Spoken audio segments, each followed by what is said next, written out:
Sophie poussa la lourde porte de la bibliothèque municipale de Paris. Rue Saint-Honoré. Le cœur battant comme un tambour de guerre. À 18 ans, elle était venue ici non pour étudier les équations différentielles qui la hantaient en cours de maths, mais pour fuir le chaos de sa vie familiale. Ce soir-là, alors qu'elle s'effondrait sur une table isolée, larmes aux yeux, Madame Laurent, sa professeure de mathématiques au lycée, apparut comme un fantôme bienveillant, posant une main douce sur son épaule. « Sophie, qu'est-ce qui ne va pas ?» demanda Madame Laurent d'une voix calme, ses yeux bleus scrutant le visage rougi de l'élève. Sophie hésita.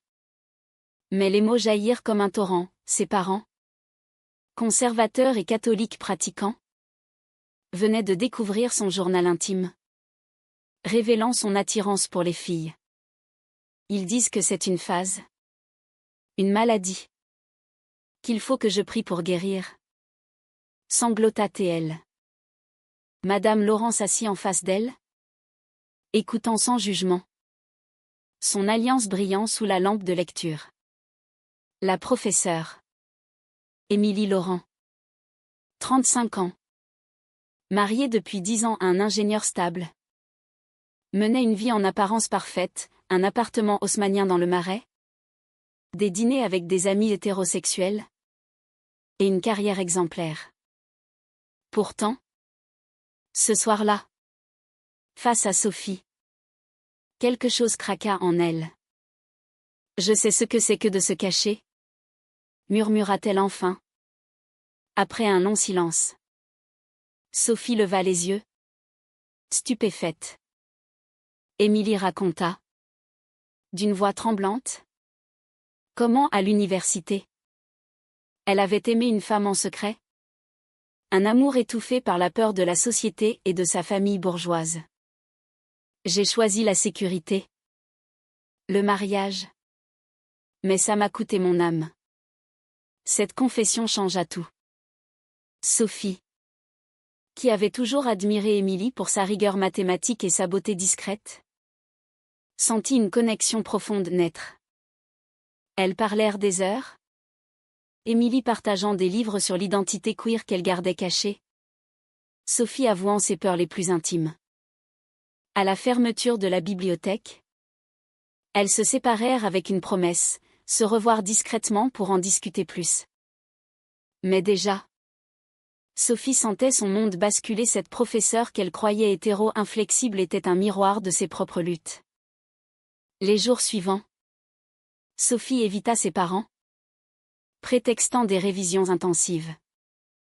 Son père, un avocat traditionnaliste, insistait pour qu'elle aille à la messe dominicale, tandis que sa mère, infirmière, chuchotait des prières pour guérir sa fille. Tu es confuse, ma chérie. À cause des médias modernes, disait-elle. Sophie se réfugiait dans les messages échangés avec Émilie, des conseils sur des lectures, des encouragements à assumer qui elle était. Mais ces échanges innocents devinrent plus personnels. Émilie confia ses regrets, son mariage était une façade. Vide d'amour vrai, maintenu par la pression sociale. Un après-midi pluvieux, elles se retrouvèrent dans un café discret près de la Seine. Émilie arriva. Élégante dans son manteau cintré, mais les traits tirés.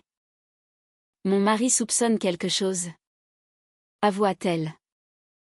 Il a vu un message sur mon téléphone. Sophie sentit un froid l'envahir. Était-ce déjà une trahison? Elles parlèrent de la société française, encore imprégnée de normes hétéronormatives malgré les avancées légales comme le mariage pour tous. Les familles comme la mienne ne changent pas, dit Émilie. Elle juge. Elle rejette. Sophie, de son côté, affronta une confrontation familiale. Son frère aîné, apprenant la nouvelle, la défendit mollement, c'est ta vie. Mais ne le dis pas à grand-mère. Ça la tuerait. Cette tiédeur blessa Sophie plus que les reproches directs. Elle décida alors d'écrire une lettre à ses parents, expliquant son orientation avec des arguments rationnels, inspirés par les discussions avec Émilie. Mais la réponse fut brutale, une interdiction de sortie. Des menaces de thérapie de conversion déguisées en « counseling spirituel ». Émilie, apprenant cela, proposa un plan risqué, aider Sophie à s'émanciper légalement. En tant que majeure. Tu peux quitter la maison. Trouver un foyer étudiant. Suggéra-t-elle. Mais ce conseil n'était pas neutre, il naissait d'un lien grandissant, teinté d'affection mutuelle. Sophie se surprit à rêver d'Émilie non plus comme mentor, mais comme compagne. Était-ce éthique? Émilie luttait elle aussi, son honnêteté initiale avait ouvert une brèche dans sa vie ordonnée. La tension monta quand le mari d'Émilie, Marc, confronta sa femme. Qui est cette Sophie? Une élève? Pourquoi tant de messages, hurla-t-il lors d'un dîner tendu.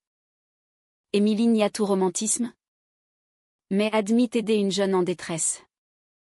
Marc, jaloux et conservateur, exigea qu'elle coupe contact. Pense à notre réputation?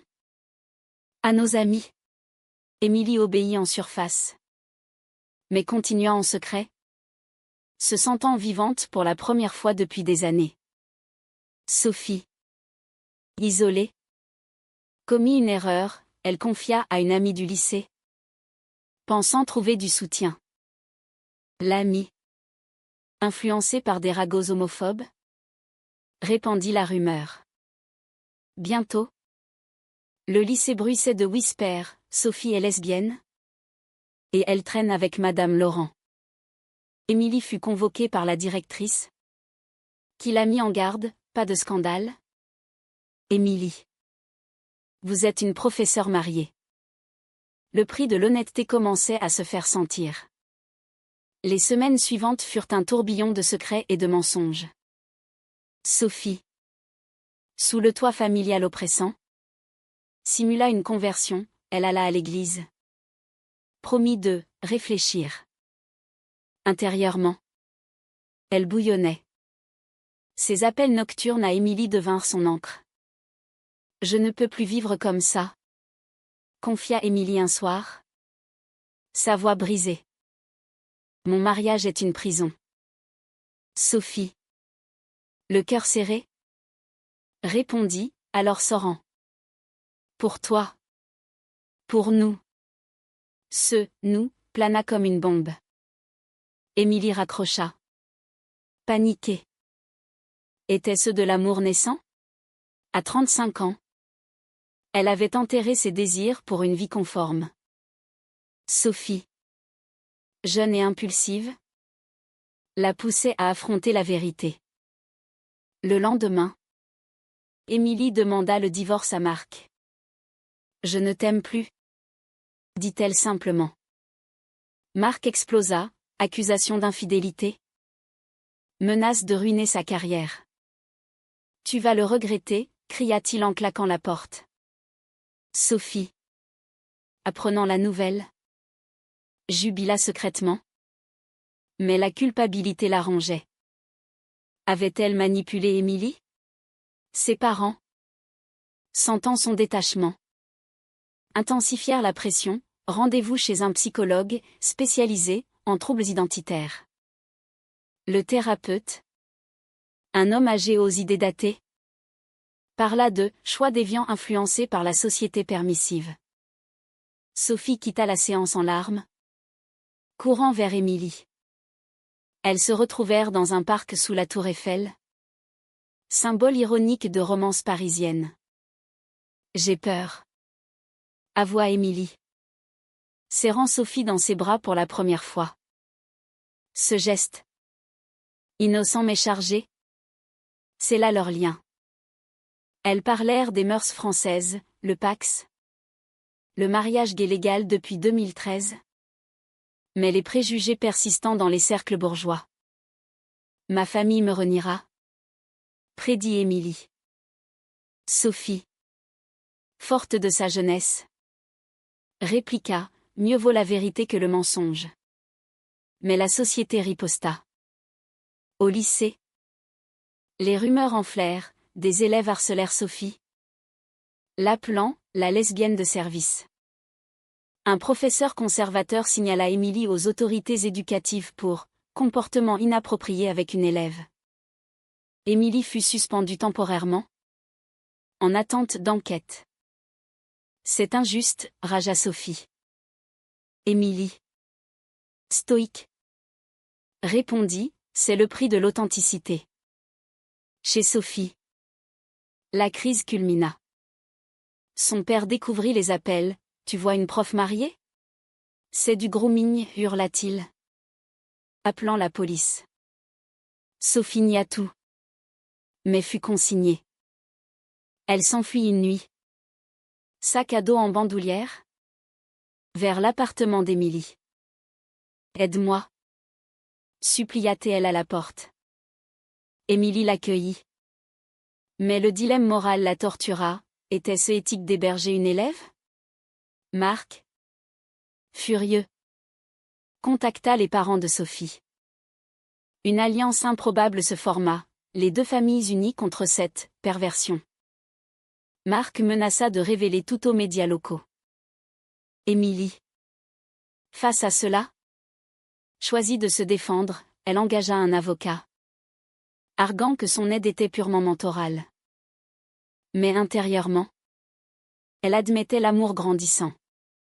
Sophie, hébergée secrètement, affronta ses démons. Suis-je responsable de ton divorce? Demanda-t-elle. Émilie secoua la tête, non. C'était inévitable. Tu m'as juste donné le courage. Elles passèrent des nuits à discuter philosophie, Kant et le devoir moral, Sartre et l'authenticité. Mais la réalité frappa, l'enquête scolaire progressa. Des témoins affirmant avoir vu des gestes ambigus. Un soir, Sophie reçut un appel de sa mère, « Reviens ? Ou on te coupe les vivres ?» Le choix était cornélien, liberté avec Émilie. Ou sécurité familiale? Elle opta pour la première. Mais le coût fut élevé, exclusion du foyer. Perte d'amis. Émilie, de son côté, perdit des collègues, « Tu es une honte pour l'éducation nationale ?» lui dit une amie. La tension sociale s'amplifia. Dans les rues de Paris, des manifestations pour les droits LGBTQ+ rappelaient les avancées. Mais les backlash conservateurs persistaient. Émilie et Sophie assistèrent à une masquée, sentant l'espoir renaître. Pourtant, un traître apparut, l'ex-ami de Sophie contacta Marc, fournissant des captures d'écran de messages. La trahison frappa comme un coup de poignard. Marc, armé des preuves, porta plainte pour détournement de mineurs, bien que Sophie soit majeure. C'est de la diffamation, s'exclama Émilie. Mais l'avocat avertit, les tribunaux sont prudents avec les enseignants. Sophie, terrifiée, envisagea de tout nier, de retourner chez ses parents. Non, dit Émilie. On affronte ça ensemble. L'enquête scolaire tourna au vinaigre. Des parents d'élèves pétitionnèrent contre Émilie, craignant une influence néfaste. La directrice, sous pression, proposa une mutation. Émilie refusa, « Je n'ai rien fait de mal. » Sophie témoigna en sa faveur, affirmant que l'aide était platonique. Mais les doutes intérieurs grandissaient, leur affection était-elle innocente? Chez les parents de Sophie, le deuil se transforma en colère. Son père, invoquant la Bible, déclara, « Tu es perdu pour nous. » Sa mère, plus nuancée, envoya un message, « Je t'aime, mais je ne comprends pas. » Sophie pleura, réalisant le gouffre familial. Émilie, soutenant, Partagea son propre rejet, sa sœur. Apprenant le divorce. Coupa contact. Les liens du sang ne résistent pas toujours à la vérité. Paris devint un champ de bataille. Des amis communs de Marc répandirent des ragots dans les cercles professionnels. Émilie perdit un poste potentiel à l'université. C'est le prix, murmura-t-elle. Mais la fatigue se lisait sur son visage. Sophie, cherchant du travail étudiant, affronta des entretiens où son orientation fuitait, rejet poli, regard jugeant. Un tournant vint lors d'une confrontation directe. Marc invita Émilie à un café, sous prétexte de discussion civile. Laisse Sophie tranquille. Grogna-t-il. Tu l'as manipulée. Émilie riposta, c'est toi qui vis dans le déni. Je t'ai épousée par peur. Pas par amour. Marc partit furieux. Mais ces mots semèrent le doute en Émilie, était-elle une prédatrice? Sophie, sentant le malaise, proposa une pause. Peut-être qu'on va trop vite. Mais leur séparation fut brève, l'attraction était trop forte. Elles décidèrent de formaliser, Émilie aida Sophie à s'inscrire en fac. Loin du lycée. Mais la société frappa encore, un article anonyme dans un blog local accusa Émilie de « prosélytisme queer ». La famille d'Émilie intervint. Sa mère, veuve traditionnaliste de Provence, vint à Paris, « Reprends-toi. Ma fille. Pense à Dieu. » Émilie explosa, « Dieu m'a fait ainsi. » La rupture fut définitive. Sophie, témoin, réalisa le sacrifice, Émilie perdait tout pour elle. Autrao arriva avec le procès. Bien que mineur, il attira l'attention, association LGBTQ+, soutint Émilie. Tandis que groupes conservateurs la vilipendèrent. Sophie témoigna. Voix tremblante, elle m'a sauvée de moi-même. Le juge, progressiste, classa l'affaire. Mais la réputation d'Émilie était ternie. Post-procès, elles affrontèrent les retombées. Sophie perdit son bourse familiale, forçant des jobs précaires. Émilie, réintégrée mais surveillée, enseigna avec prudence. Leur relation évolua, d'abord mentorale. Elle devint romantique, avec des promenades main dans la main le long de la Seine, défiant les regards. Mais les conflits internes persistaient. Émilie regrettait-elle son choix? Sophie se sentait-elle coupable? Une nuit, Émilie avoua, « J'ai trahi mon vœu de mariage pour toi. » Était-ce moral? Sophie répondit, « L'amour vrai n'est pas une trahison. » Les mois suivants testèrent leur résilience. Sophie, en première année de maths à la Sorbonne, excellait grâce au tutorat d'Émilie. Mais les ombres du passé planaient.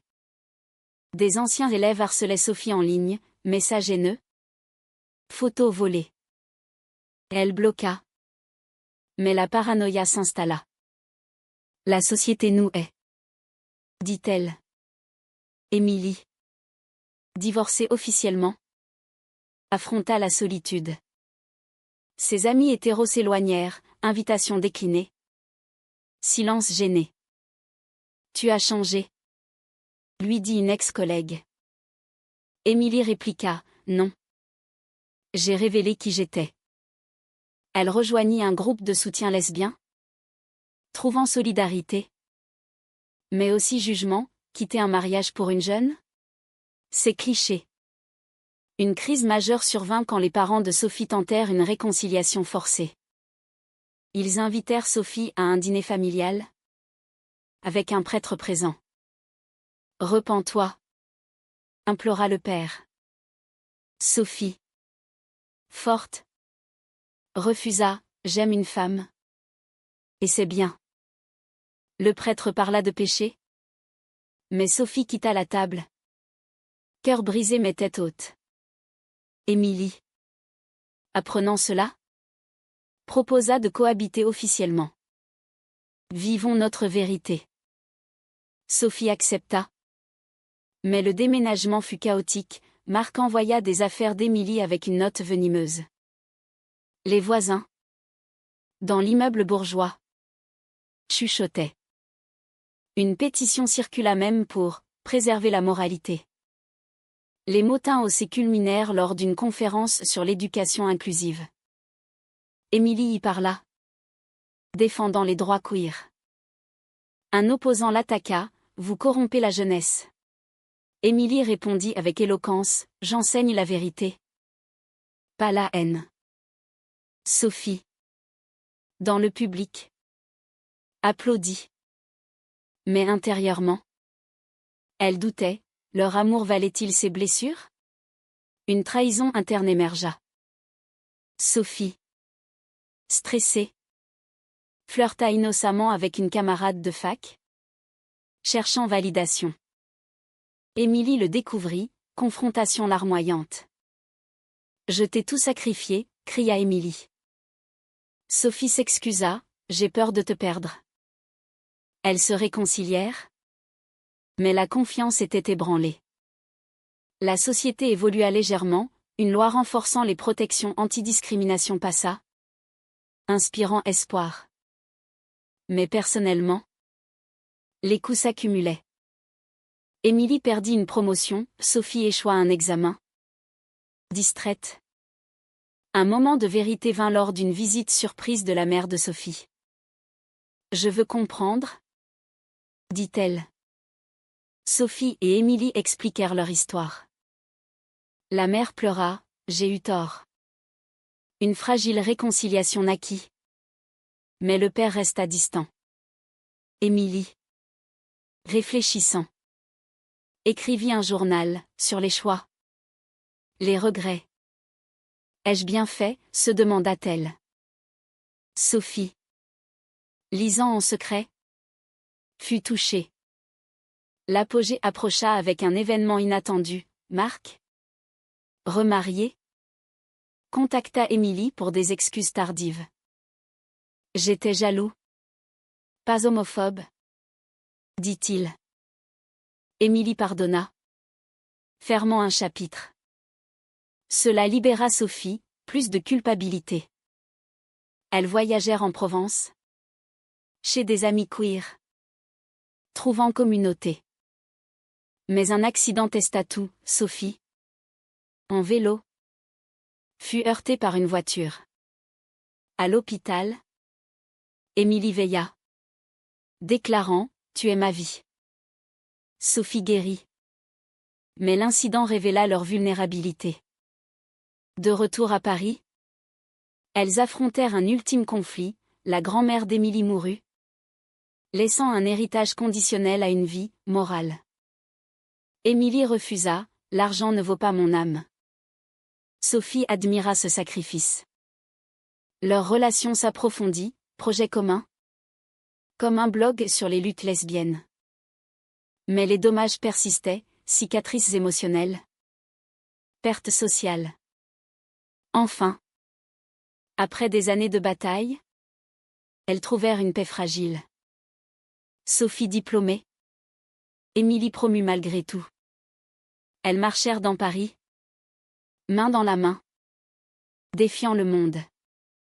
Pourtant, la question plane, était-il juste de poursuivre un amour qui a brisé tant de vies? Ou le mensonge perpétuel aurait-il été plus moral?